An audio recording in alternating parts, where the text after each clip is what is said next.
Hi all.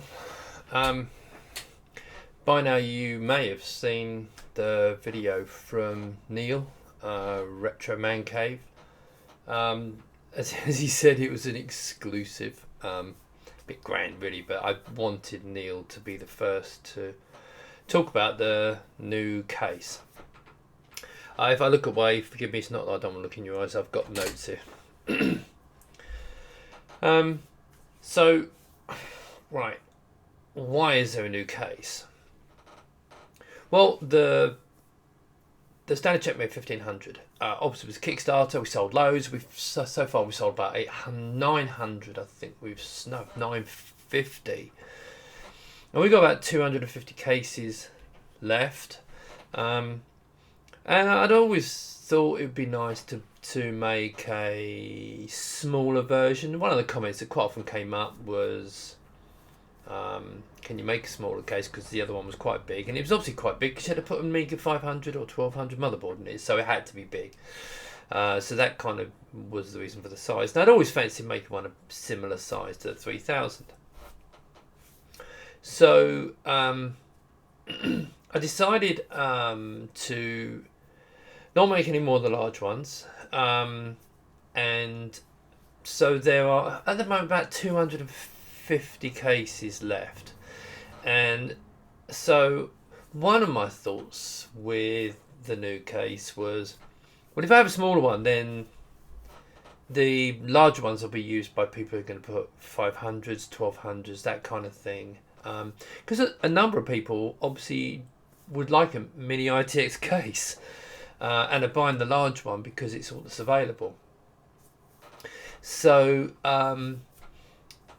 yes, so I'm going to do a new case. It is mini ITX only. I'll come back to that in a second, all about what you can and can't put in it. But basically, it's a mini ITX case, slightly narrower than the 3000. I've had a couple of comments. Can you make it? Please make it the same size. Who cares? I mean, it's, to be honest with you, it's not meant to be a complete clone because it'll only have one drive bay. It's the essence of the 3000 I'm trying to capture. Before a number of people out there panic, if you've already pre-ordered one of the big cases, the plus cases, please don't panic, but don't cancel your order either.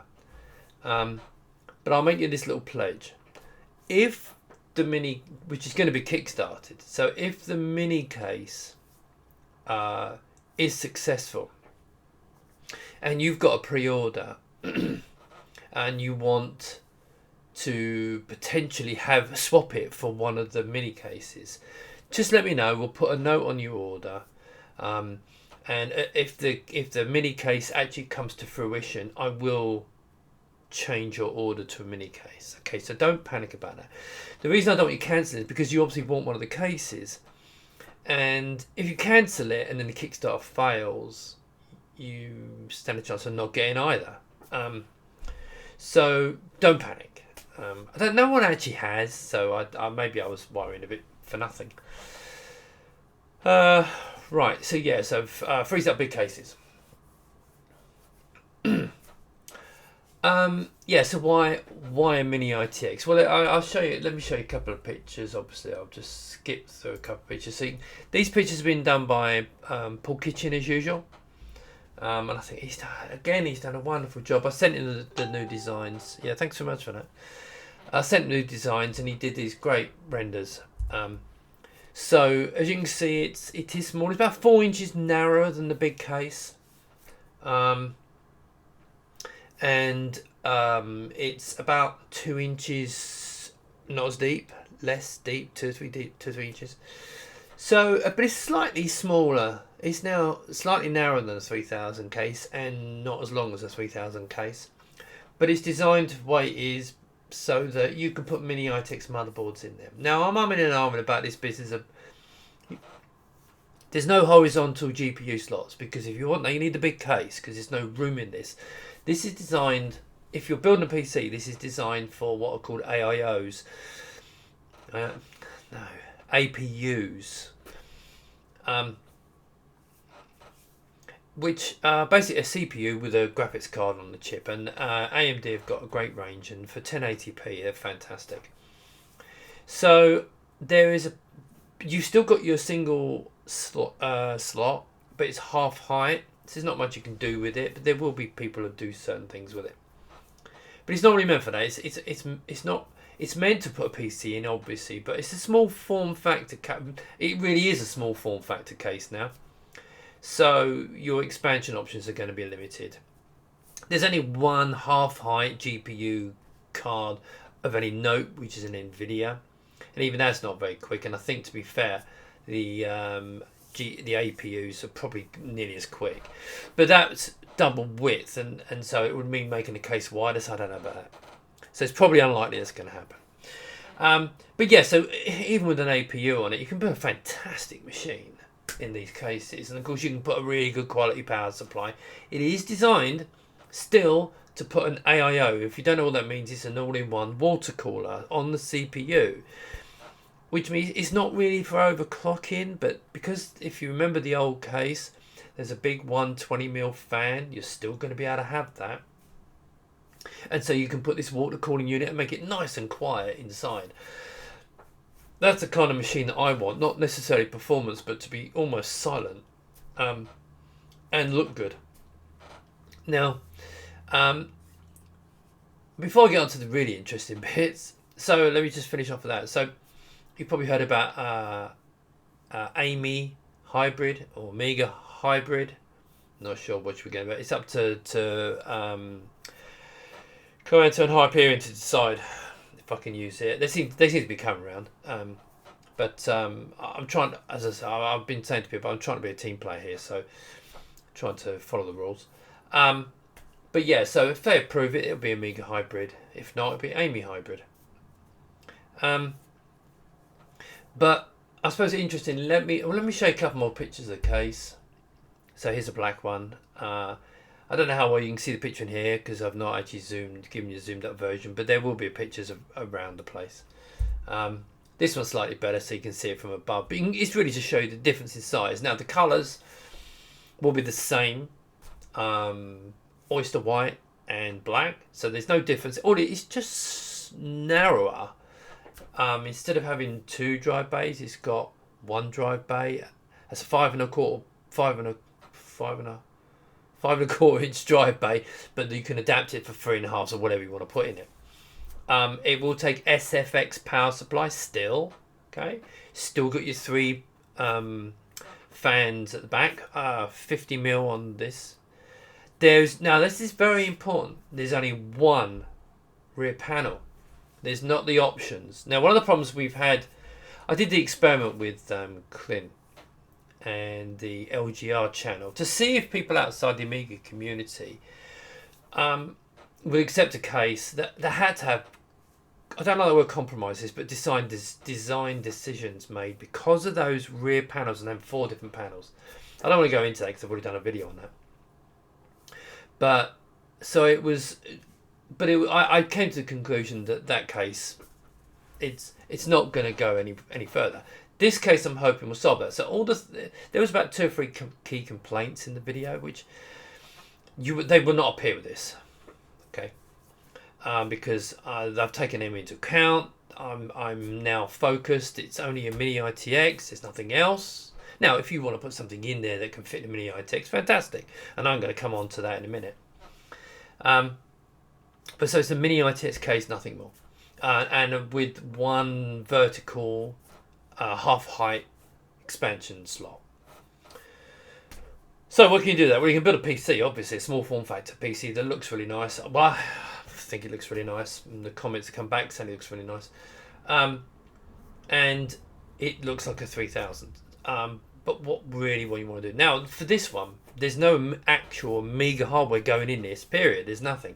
So what we're doing is let's get to the keyboard. So questions been asked about keyboards. Now, this isn't the actual keyboard we're going to use, but we're looking at. I have already got a manufacturer that I'm potentially going to use for the keyboards with keycaps, custom keycaps. It's taking longer than I thought because there's a lot of issues and that I've got to resolve. one of them is how many international layouts do I support, and as soon as that started, it was like put it to the back. So it may just be 2 international layouts. I don't know yet. I'm still working on the keyboards, but I do want to do a package. So you can see I've got Amiga Hybrid. It may be an AMI Hybrid. Who knows? So there is planned to have a matching keyboard, which will also work with the old cases.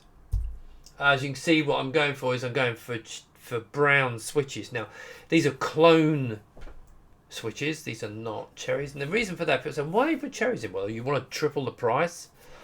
I can do these budget keyboards with really nice keyboards, and it's really hard to tell the difference between the switches and get them in at a reasonable price, because I don't want this being too expensive. Right, okay. Now we get on to the interesting stuff. Let me have a swig.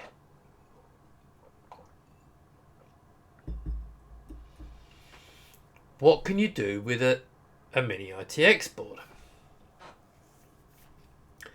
So, I don't know how many of you know about Edu Arana. He developed this board called the Unamiga, and he adapted it to fit into the 500 version of my case, and it fits in a 500 plastic housing. I asked him, could he do a mini ITX board for the Unamiga? Now, it's important to understand it is an FPGA, and it's a really good little FPGA board. It's not a Vampire, okay? And it gets around 20 megahertz, 1200 020 performance, roughly, with 20 mega RAM. Okay, so not bad performance. I like to compare it to something like, if you imagine the original 3000, say the 16 megahertz 3000. Let's go with that one. It's kind of between the 16 and 25 megahertz, but with AGA, okay, but FPGA. So you've got this accurate, if you want to play accurate games, if you want to run Workbench very accurately, it's going to do this. And so what you can see on the picture is, this is some mock-ups. So this was done not that long ago. You can see the dual headers. If I look over there, yeah, it's the wrong way around there. So if you look, it's got the header pins there, which you put the board on. And you can see here's another shot of it. And now this is completely designed. And if you're wondering if this is actually going to happen, well, this arrived.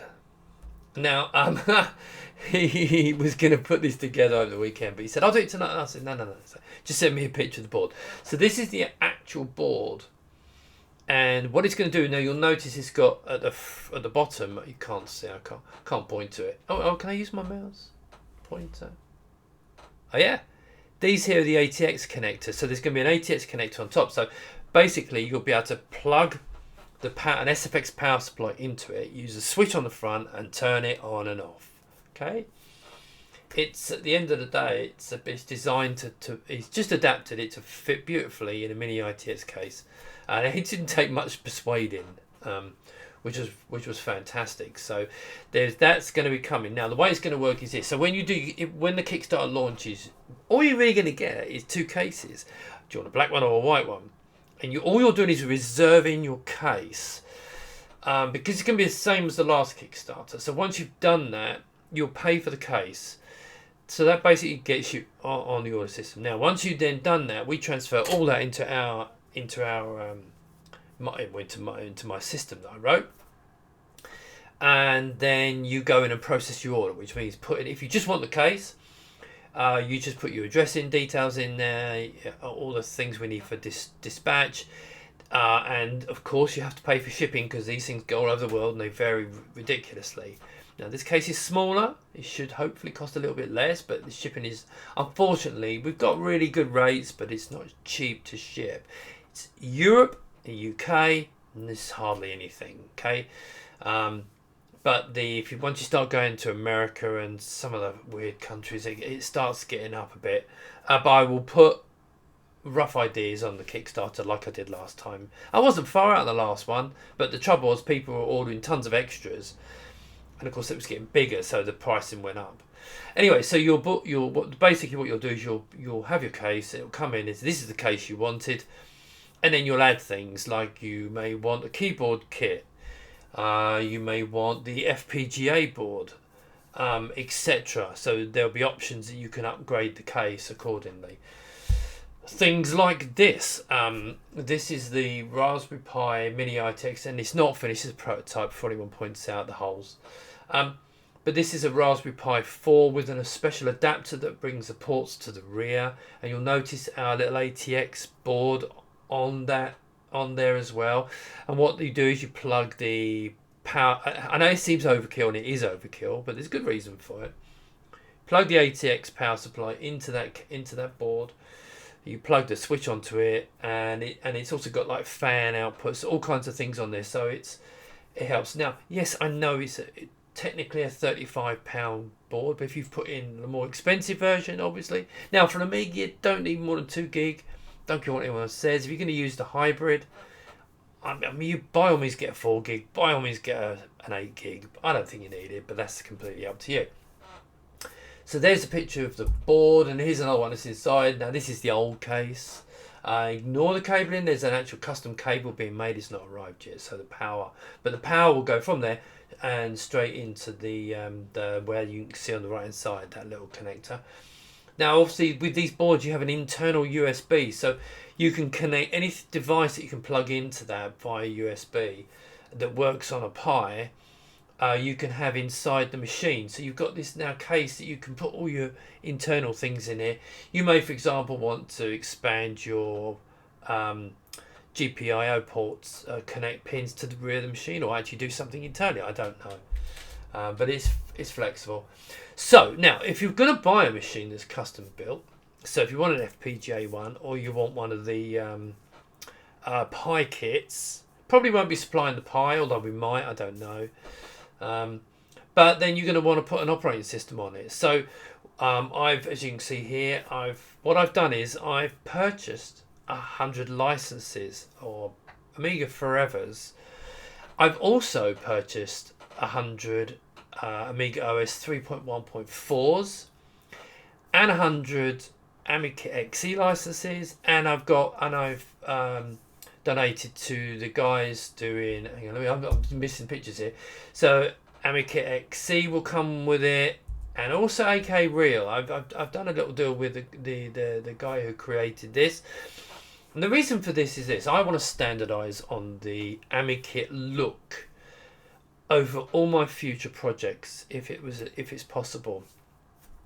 Jan from Amiga has been fantastic. We've done a licensing deal, so every single kit. Now, I'm not planning to make any money, so that if you order one of our products and you build a system, basically the license for all of that is the same price as if you paid for the DVD pack, which you can see on that shelf. So these are the DVD packs. So it's the premium packs we're going to be throwing in, and they're £49, €49, whatever they are. You will be getting one of them, and Amiga OS 3.1.4 full license, and you'll be getting Amiga XE. So that all that added together comes to about over £100 in software. But I'm only going to be charging £50.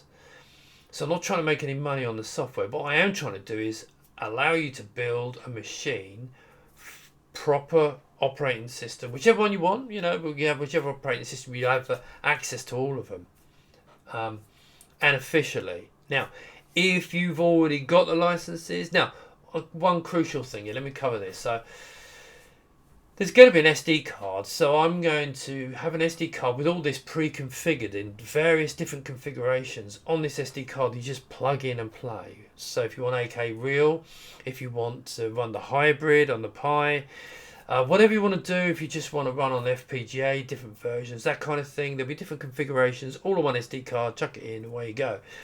However, you can only purchase that, and the price is not set on that, but it'll probably be around £20-25 for a 32 gig card, something like that. You can only get that if you buy the pack, obviously the software pack. Now, a lot of people have said to me, well, I've already got all the licenses. Fine. What I might do is do the SD card without any licenses on it, so you can put your own licenses on it. But they do not ask me for the SD card with licensed software, and it's not happening. I've already got permission that I can put these on an SD card for you to make your life easier. And so if you buy one of these packs with everything in it, and you buy the SD card, you'll get everything on it completely set up and just literally plug in and away you go. Which I think is going to be pretty cool.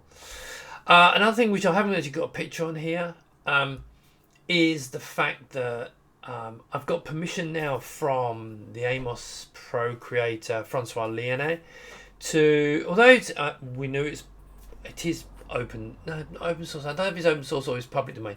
Basically, it's freely distributable. It's AMOS Pro, but I wanted the permission to include it, and he's given me permission. He's his blessing is probably the better way of putting it.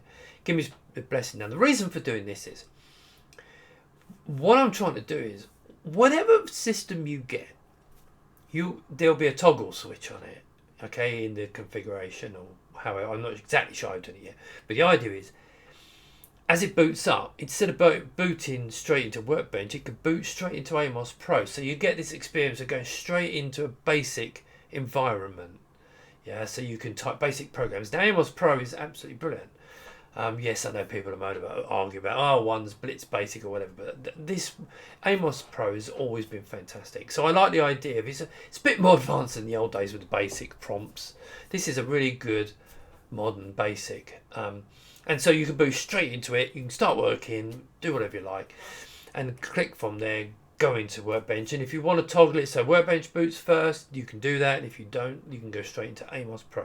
Just trying to recreate that experience. Yeah, so if you've got, for example, the FPGA version, you're going to want to run AK Real, which will give you the AmiKit experience, but that can run in a 16 color, and it will run nicely on this little machine. So I hope we've covered kind of most bases with this.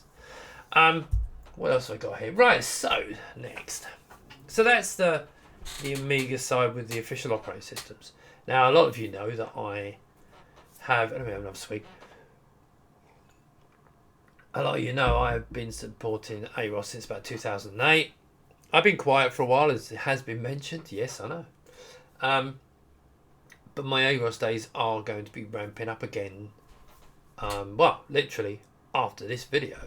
So I'm a big fan of AROS, and I do think that whilst I fully support the Amiga's classic thing, and one of the reasons of buying them is because it's putting money into those companies. And if I don't know if it's going to take off, but if it did take off, I'm buying licenses. Money's going back to the developers, and hopefully that'll help to grow the software.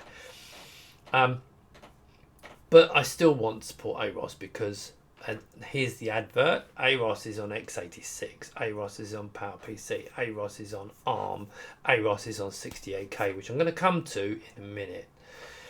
So it's on lots of platforms. And the x86 is fantastic. Now, this is Icarus, which is probably the best of the bunch. It sits on top of some amazing software. But also the interesting thing is that now AROS has a 64-bit version, which is multi-core support. The work that's been done in there is absolutely incredible. I believe that Icarus is going to be transitioning over to 64-bit. Which will be a bit of a task, but it's going to happen. So long term, I will be supporting AROS again. So AROS 68K. As some of you know, the Apollo operating system is based on AROS 68K, which has been in development for a long time, but it suffers a slight problem in that it's designed with, because of the way AROS can go across multiple platforms, it has to have what's called a hardware abstraction layer, and so that allows it to be transported between CPU architectures. The problem with it is when you're very slow hardware, it suffers because it's not really designed for slow hardware. So what the Vampire team have done is they've massively improved the speed, and they've really done an awful lot of work on AROS 68K, which is absolutely fantastic. And one of the things is that obviously it's been written for the Vampire. Now, they are making all the code open source, making it available. But I know the developers have been struggling a bit for time. So what's that got to do with me and this project? Now, I want 68K AROS to have all the benefits of the Vampire 68K. Obviously without, the MMX and the 6880 hardware support, all that kind of stuff. But the basic functionality we should have that for AROS 68K. So I'm basically I'm announcing a bounty. And this bounty is for £1,000. And it's going to... I'm hoping that the community will hopefully double it, contribute. It doesn't matter if you don't, but it'd be really nice if the community... I'll explain it, you'll understand in a little while or how this is going to work. But it'd be really good if the community doubled this, okay? But the fund is there so that 1, 2 or more developers can take the code that's created and backport it back to standard 68K so it can run on any Amiga, okay, and not just the Vampire. Now, you may find that it's and I do hope this actually, that the developers who are working on the existing 68K Vampire Apollo OS would want to take up this bounty, okay, and do the work in tandem. But that's completely up to them, and I understand they're busy. So, but I did get the message that if we want this done, then by all means get developers. So that's exactly what I'm doing. Now, I hope this £1,000 bounty is going to... It's not a huge sum of money, but I'm hoping it may be doubled, and if the community want to fire more in, the more money the better. Because then, it may just be used, for example, if it's external developers, it may just be used for buying them a standalone Vampire, because they are, quite expensive. So I'm cool with that. Now, the problem is, I don't have time to manage this.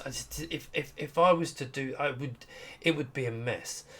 So what I did was I went looking, and I found someone who is going to manage this for me.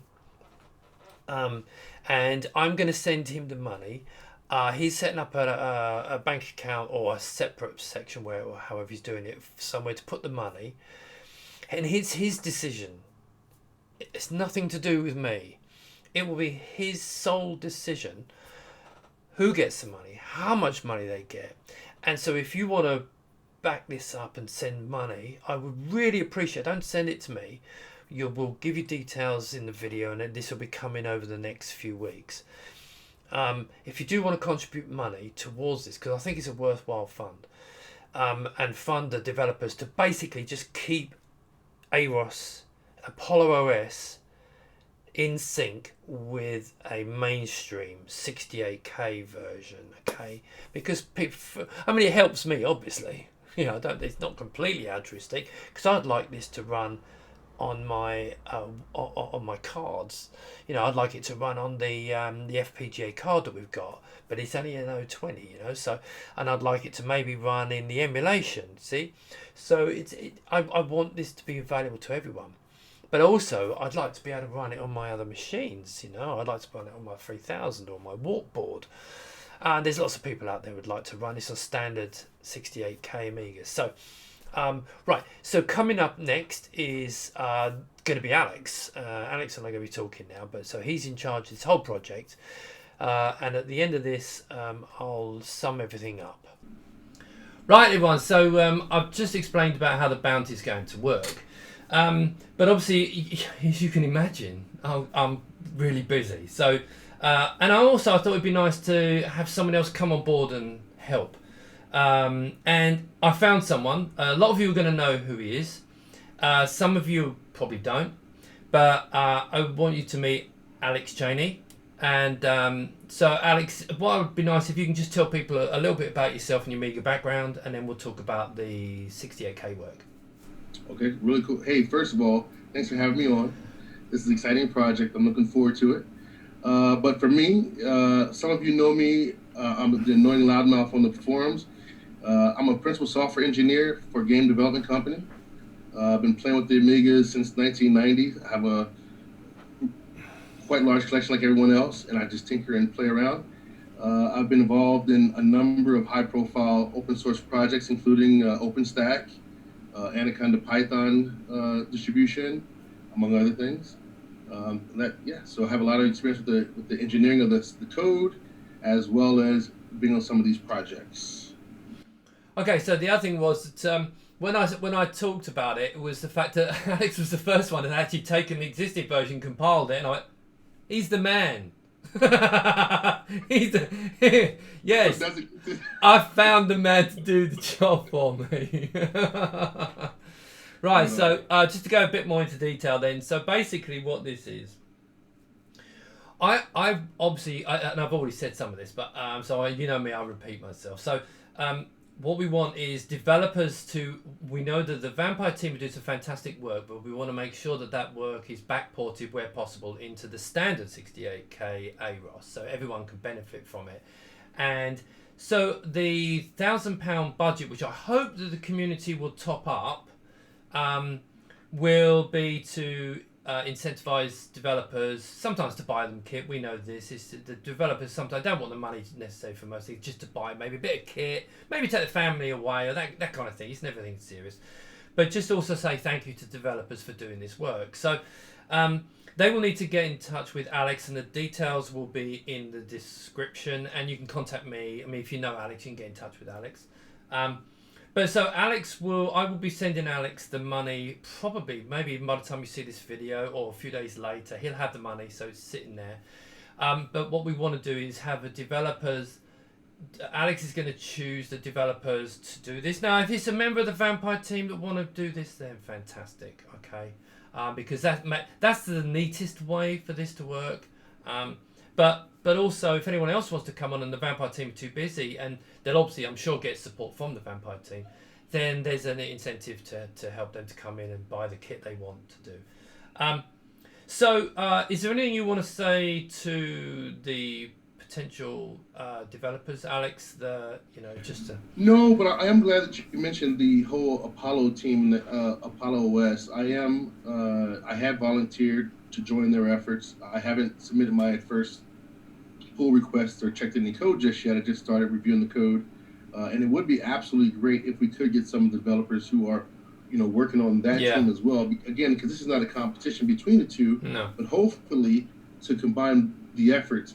Because I'm with you. I believe that what the Apollo team is doing with the Apollo OS is amazing. It's going to be great. But I think making sure that we can roll this back to the 68K only strengthens their position and what their efforts, and helps the entirety of the classic line. And then going forward, like you said, to roll back to the x86 platform and so forth. So I want to be carefully watching what the Apollo team are doing, and it would be best if we can have some contributors over there doing both, and maybe we can use this bounty to help them work on both platforms, essentially. So if you do on one, they can do on the other with the intimacy of the code there. That's my initial thoughts.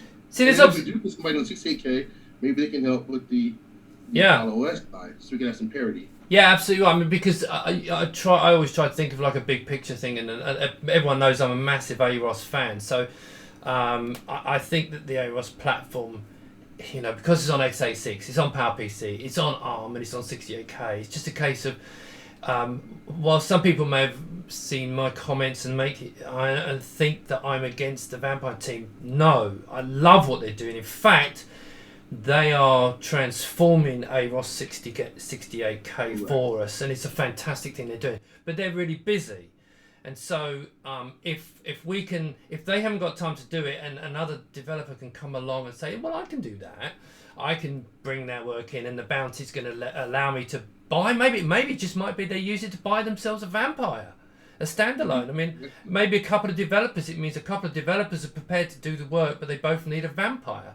I don't care where the money goes.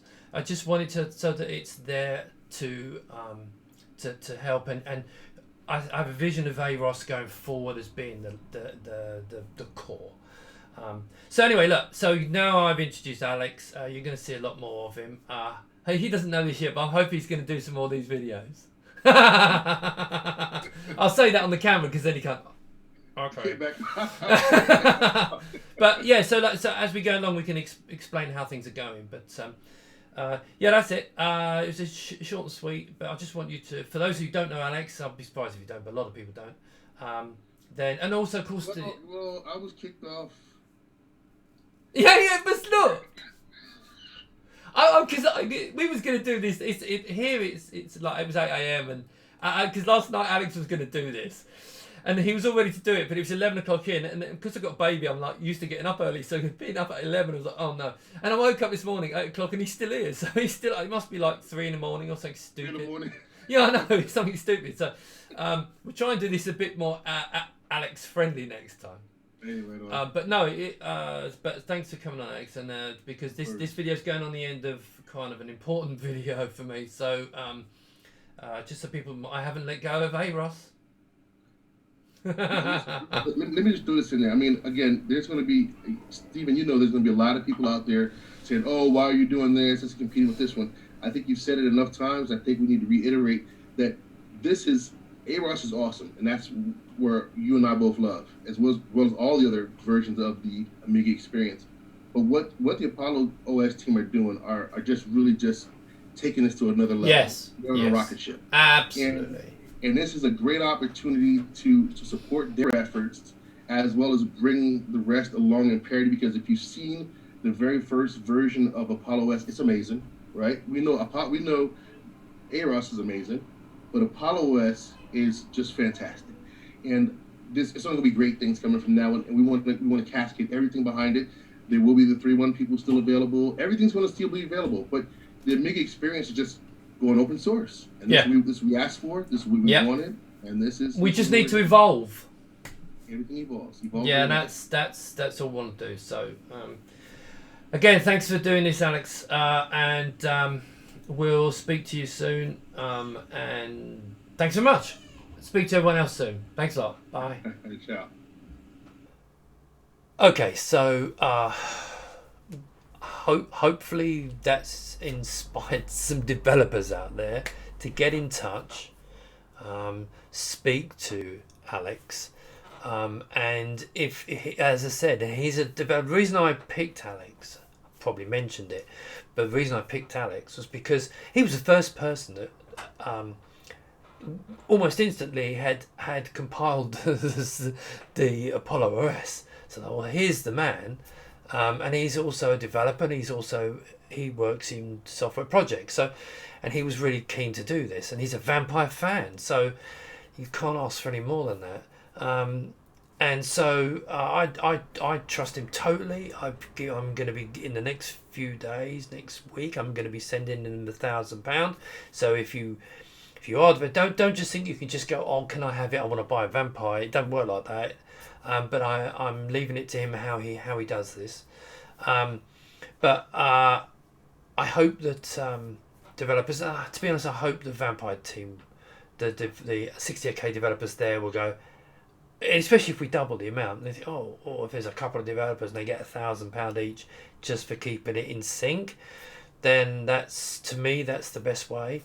But if not, and you're a developer that can do this, then hey, the money's available. But it's more a case of getting some money. It's not going to be a job. It's not, obviously it's not a job type money, but it's enough to maybe treat your family to a holiday. I don't know what it's going to be for. Buy yourself a Vampire, whatever. Right, so that's it. Now I'm hoping if Mike and Tim are watching this, I'd like to be able to use that, please. I truly think that if I can use that name, I can really, really push it. But for now, it's that. So look out for the Kickstarter details. That'll be coming soon. And I will talk to you all soon. Thanks very much.